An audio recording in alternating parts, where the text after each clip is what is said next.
Okay, welcome to part two.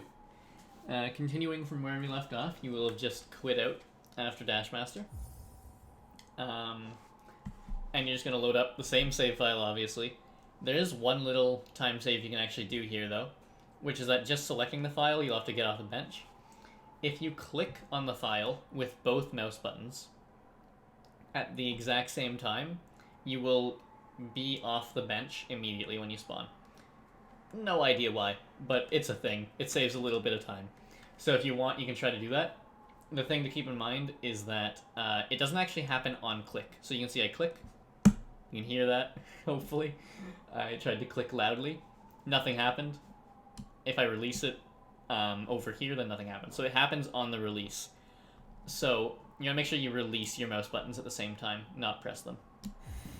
And I didn't get it there. If you get it, you'll hear the menu sound happen like twice overlapped on top of each other, and you just want to start like jumping and holding right basically, and the screen will fade in. You'll be like somewhere around here in midair. Whereas if you don't get it like I just didn't, you'll be on the bench, you'll have to get off of it and then just start jumping and go into a Zelda's. And all you're doing in a Zelda's is getting transition storage for Dirtmouth, so you just leave immediately and get transition storage. You can do a fast turnaround if you want. The one thing I recommend is that after you get the transition storage, don't while the load is still happening, make sure you're not pressing any directions, and press A or whatever your I don't know what it is on keyboard. It might be the jump button. It might be whatever your select button is, to make it so that you go from this map screen to this map screen. And the reason you want to be on this zoomed out map screen is that now if you're on this screen and you press quick map again, you'll go to the left and you'll go to charms. Whereas if you're on this map screen, you press quick map again, you'll close it, which is not what you want. So during the load, just hold neutral and press A, and you'll be on this screen when you leave. I can make inventory more transparent for you. To be on this screen. And then you're going to jump over to the bench. And you're going to get on the bench and jump up a little bit just so you're outside of the slow walk trigger. That's all you want to be, is just outside the slow walk trigger. And I think it won't work now because I've stalled. But optimally, if you're on controller, what you want to do is hold D-pad to walk to the left, and then you can use analog stick to navigate to Dashmaster. It's not working now because I stopped moving, but if you didn't stop moving, that'll work. If you're on keyboard, you can't do that because you don't have an analog stick, but you might be able to bind keyboard keys to analog stick left and analog stick right. I can't confirm for you that that works. I haven't actually tried it, but it might work. The one thing to keep in mind is that when you're trying to navigate this to Dashmaster, is that you'll be holding left on D-pad as you try to navigate to it, because you'll be walking left. So you won't actually be able to go left with analog stick. So if you go past it, you're going to have to go all the way around through everything to get back and try again, because you can't go left. So what that looks like, let's do this, zoom out, jump over to the bench, get out of the slow walk trigger, navigate to this screen, hold left on D-pad, and then switch back to analog for movement because I use analog for movement, and then when you jump, you'll equip Dashmaster. And you want to jump a little bit before this bench. I don't actually have a visual cue for it, but I'm sure like this grass would be great, like this little two that I just ruined, but the little two blades of grass that were here is probably a really good cue. Or you could jump at the pole. Jumping from the pole works, it's just you'll be a tiny bit slower. So yeah. The idea is to equip Dashmaster and start jumping at the same time. I already have Dashmaster equipped now, but yeah. Now, when you jump up, if you haven't equipped Dashmaster because you're on keyboard and you're not doing the analog binding thing, or that doesn't work. Again, I can't confirm that works. I've never tried. You can try to equip Dashmaster in the load just by like getting transition storage and then quickly navigating to the charm screen and trying to equip Dashmaster as quickly as possible. You risk getting bench storage if you do that. If you're too slow, you will have bench storage. Bench storage is really bad, and a lot of people's loads aren't long enough to equip Dashmaster during the load. So honestly, if you're not going to do this thing where you equip it while moving, I would recommend just equip it when you spawn in on the bench after quitting out from Dashmaster or after quitting out from Dash. It doesn't matter which of those you do, it'll be the same speed. So regardless of what you're doing with Dashmaster, get to this pole, jump. And then wiggle analog stick or press directions in this load to make sure you get off the bench. It's very important that you get off the bench, because otherwise you'll have bench storage, which you don't want. I'm going over here. This is not what you do in the actual run. You do not no-clip. But make sure you press like up and down during the load to Howling Cliffs, or you wiggle the analog stick. Just make sure you get off the bench, because you want to make sure you don't have bench storage. And then you're going to fall into King's Pass. Just automatically that'll happen. And you got to do an out of bounds. And it's really bad to miss this out of bounds. But it's also nice because this out of bounds gives you a visual cue. Inventory will like flash. It'll open when you open inventory, and after a while it'll go away for like a split second and then come back. And after you see that happen, that's when you want to close it. And that will get you out of bounds consistently every single time. So you'll never miss this out of bounds as long as you use that visual cue. So I can show you, open it, wait for the flash, there it is, and then close. I didn't listen to my own advice apparently, and I have bench storage, so the out of bounds didn't work. And you can see I was fast falling there, even though I didn't have inventory open, and that's what it looks like if you have bench storage, and that will kind of ruin your run. So you want to make sure you don't get that. I guess I was just kind of screwed up by whatever, all this garbage I was doing in Dirtmouth to show things off, but it's pretty easy to not have it. You literally just like wiggle the analog stick or press up and down on keyboard, whatever.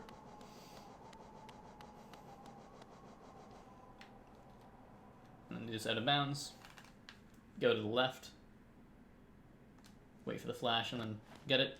And then once you land on top of King's Pass, just do a little jump, because there's this little lip here that you'll just be walking into, so just do a little jump to get over that.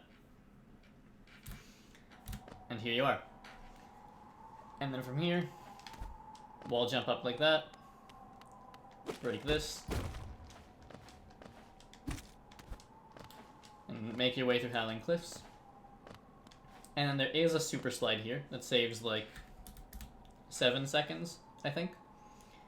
And there's a slower version of it as well, because the fastest version is a super jump. If you're not good at the jump slides, you can do a bit of a slower version. So the fastest way to do this looks like this: jump over the fly, pogo it, and then jump slide from there.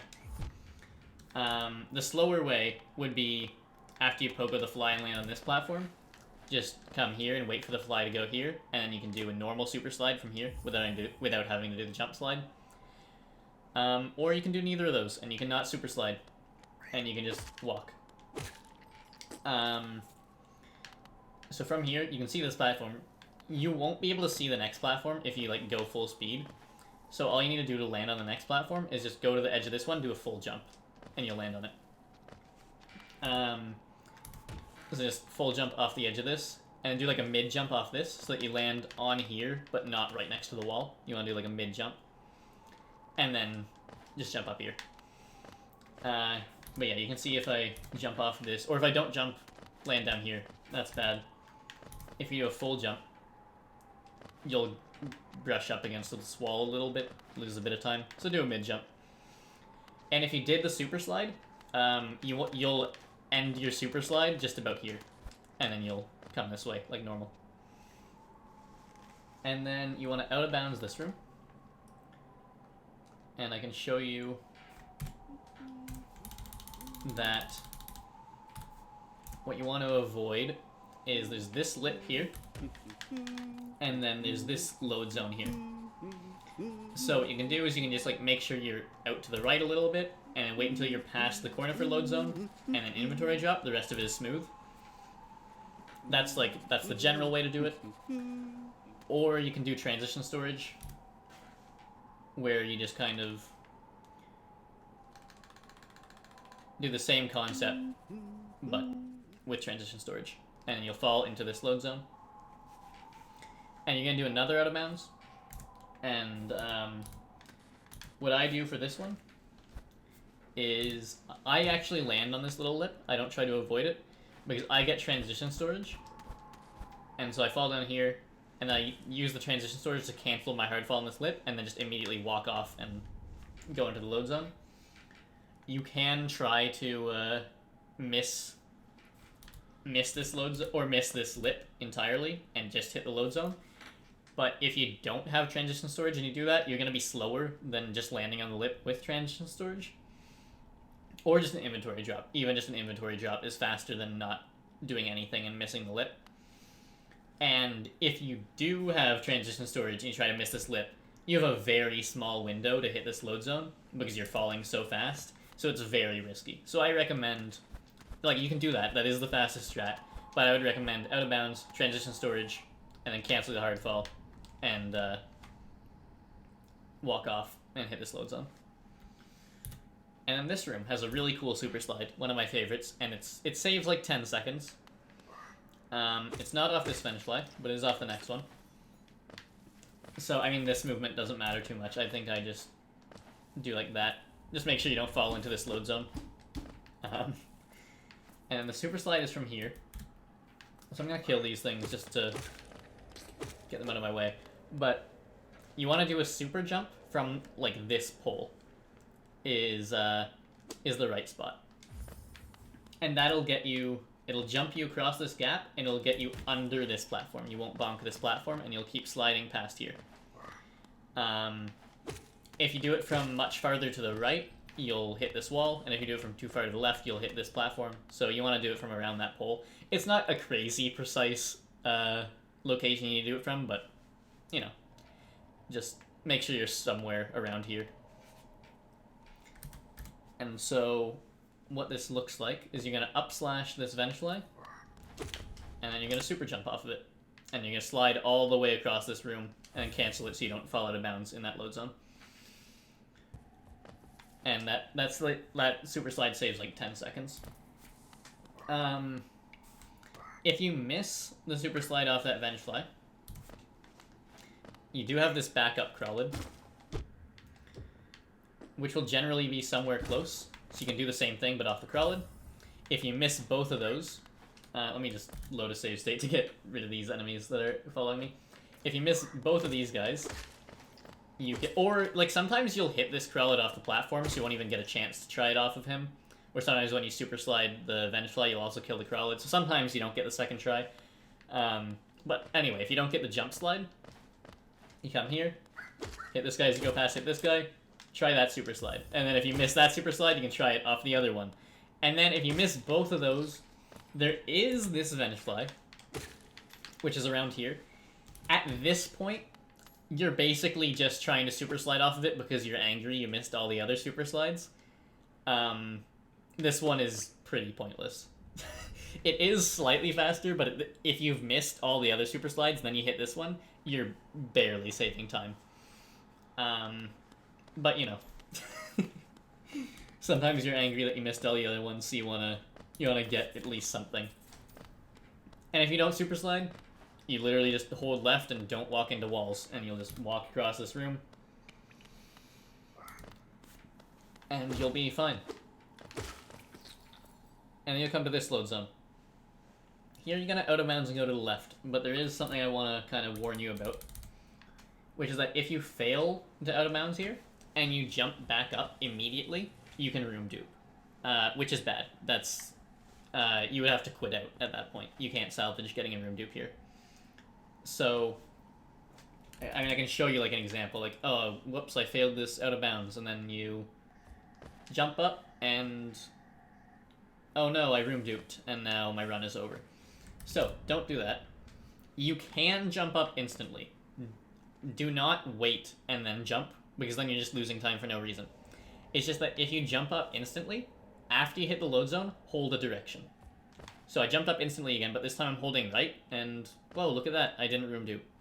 So just hold a direction. It doesn't have to be right, you can go left too. But yeah, just hold a direction, you won't room dupe. And then the other thing is, even if you do out of bounds, sometimes you'll land on top of here, and you'll be happy, and you'll go into Hornet. Sometimes you'll land right next to where I am, in that little lip, where you can stand like next to the load zone, but you're not on top of this like extra little hitbox that I'm on top of. So after you're out of bounds, I recommend just doing like a little baby hop, just in case you're stuck on that lip. And then if you are stuck on that lip, you will hop over it and be fine. Whereas if you don't do that little baby hop and you're stuck on that lip, you'll end up getting stuck back up into this room. So just a couple things to keep in mind for that out of bounds. Yeah, just do that little baby hop. And then here, you can drop down here. There is a lip before Hornet. So I generally just do this and avoid hitting that at all. It's pretty fast, but if you want to be safe, you can land on it. If you're really scared about missing the Hornet load zone, you can land on it and then walk off and hold right. However, I do kind of think that, unless you're really, really worried about it, that's not too big of a concern, because even if you miss it, you have all this space down here to realize you missed it and wall jump back up. So yeah, just a couple things to keep in mind with that out of bounds. And then we're on Hornet. So I'll put a save state here. You're going to want to get transition storage as you walk into this room. And what that will do for you is that it will give you control while she is talking.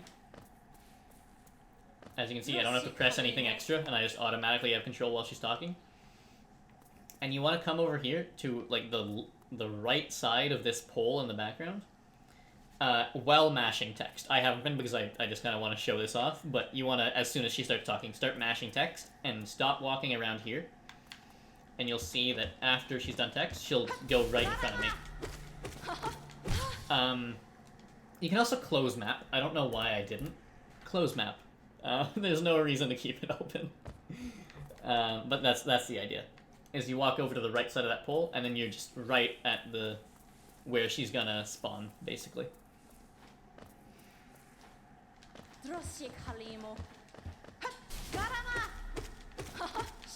And you can get a stun off instantly if you start in that right spot. And so the main things to consider in the Hornet fight are you do not want to stagger her out of a dash. So don't stagger her out of that attack, and do not stagger her out of her ground dash either. If you do either of those, she will have a permanent like needle hitbox just kind of floating in front of her.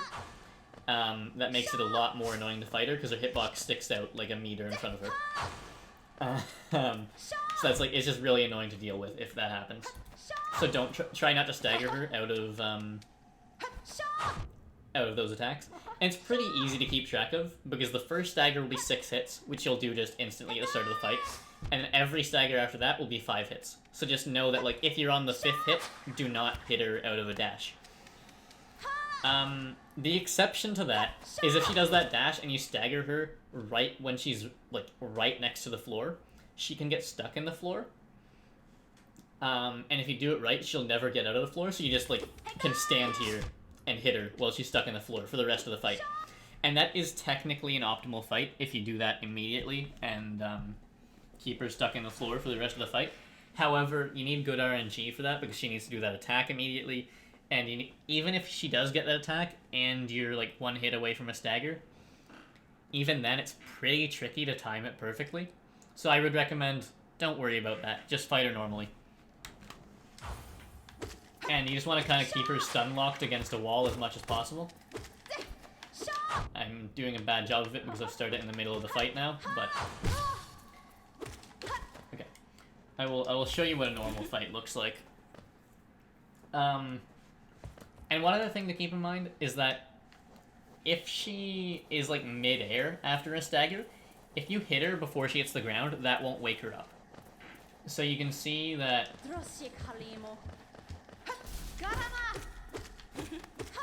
if I hit her now, she'll wake up and immediately start doing attacks. But if I hit her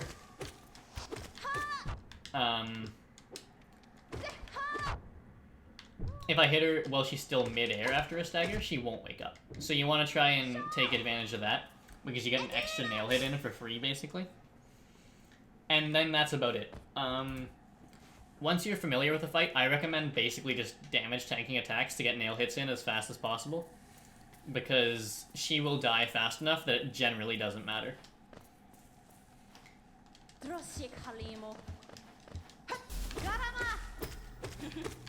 So I'll try and show you proper sight. So see how I hit her mid-air there, and I got 2 hits in before she woke up. So yeah, just try and keep her like pressed up against the wall. She will eventually run out of staggers and not stagger anymore, and at that point RNG really starts to matter. But at least during the part where she has staggers, you just want to keep her pressed up against the wall.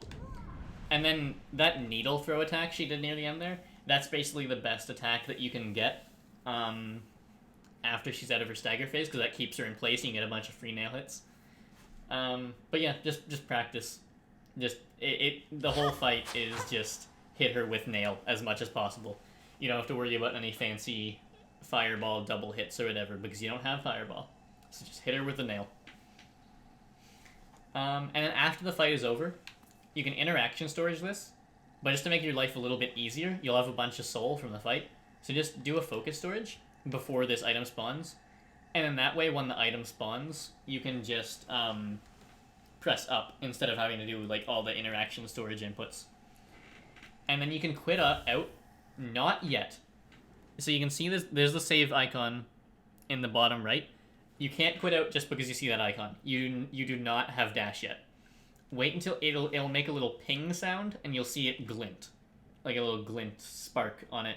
And that's when you can quit out. So right there, when that little spark happened. And then you can quit.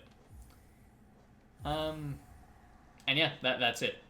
Just make sure you don't quit before you have dash, because it's very possible to quit out and not have dash, and you'd have to do the entire dash split again. But yeah, other than that, the split is honestly pretty simple.